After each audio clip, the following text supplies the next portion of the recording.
వలసినోడికి ఓ న్యాయం, పేదోడికి ఓ న్యాయం.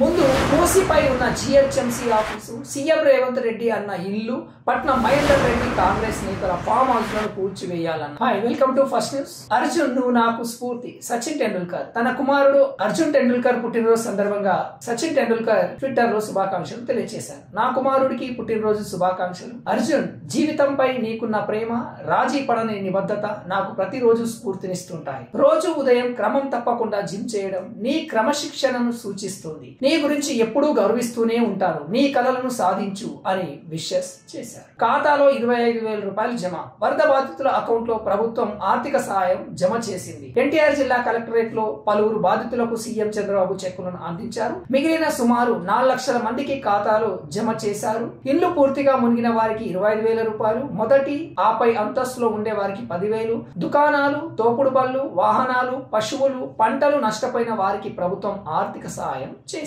జానీ మాస్టర్ కు షాక్. పోలీస్ కస్టడీకి కోర్టు అనుమతి. అత్యాచార కేసులో జానీ మాస్టర్ కు ఎదురు దెబ్బ తగిలింది. ఆయనను 4 రోజుల పోలీస్ కస్టడీకి అప్పగిస్తూ రంగారెడ్డి జిల్లా కోర్టు ఆదేశాలు జారీ చేసింది. అయితే జానీపై 3rd డిగ్రీ ప్రయోగించొద్దని న్యాయవాది సమక్షంలోనే విచారించాలని పోలీసులను ఆదేశించింది.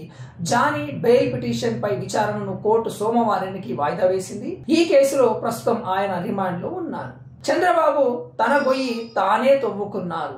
గుడివాడ అమర్నాథ్. చంద్రబాబు ఎన్నికల్లో ఇచ్చిన హామీలను నెరవేర్చలేకనే లడ్డూ వ్యవహారాన్ని తెరపైకి తెచ్చారని వైసీపీ నేత గుడివాడ అమర్నాథ్ అన్నారు. శ్రీవారితో పెట్టుకుని బాబు తన గొయ్యి తానే తీసుకురానని చెప్పారు.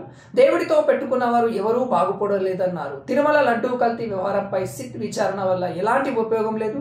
సిబిఐతో విచారణ చేయించాలి. ఈ విషయంపై ప్రధాని మోదీకి ఫిర్యాదు చేస్తా అని అమర్నాథ్ ఫైర్ అయ్యారు. సీఎం రేవంత్ రెడ్డికి కేటీఆర్ సవాల్. సీఎం రేవంత్ రెడ్డికి కేటీఆర్ సవాలు విసిరారు.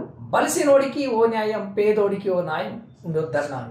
ముందు మూసిపై ఉన్న GHMC office, CM Revanth Reddy అన్న ఇల్లు, పట్నం మహేందర్ రెడ్డి కాంగ్రెస్ నేతల ఫామ్ హౌస్ లను కూల్చివేయాలన్నారు. ఆ తర్వాత పేదోళ్ల ఇండ్లకి జోలికి రావాలన్నారు.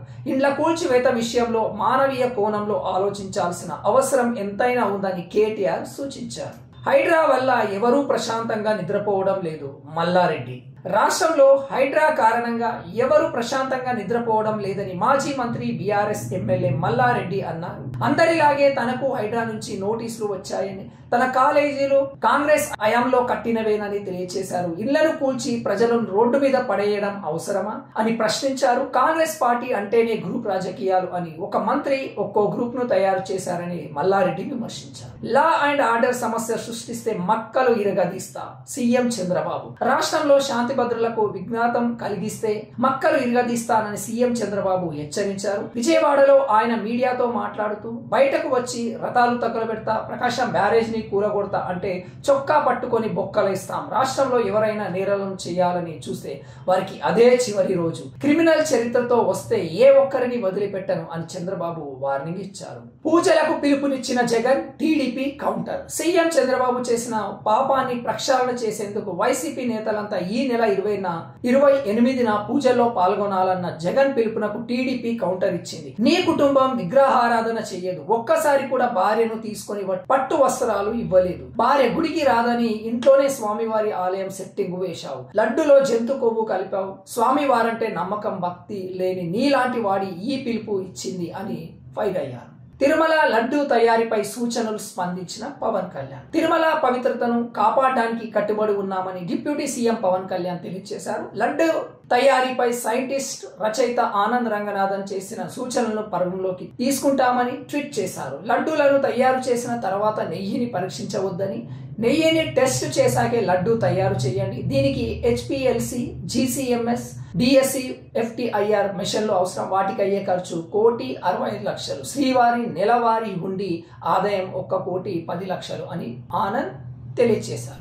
ప్రభాస్ తో మరో సినిమా. కొరటాల శివ ఏమన్నారంటే, ప్రభాస్ తో మరో సినిమా చేసే ఆలోచన ఉందని డైరెక్టర్ కొరటాల శివ వెల్లడించారు.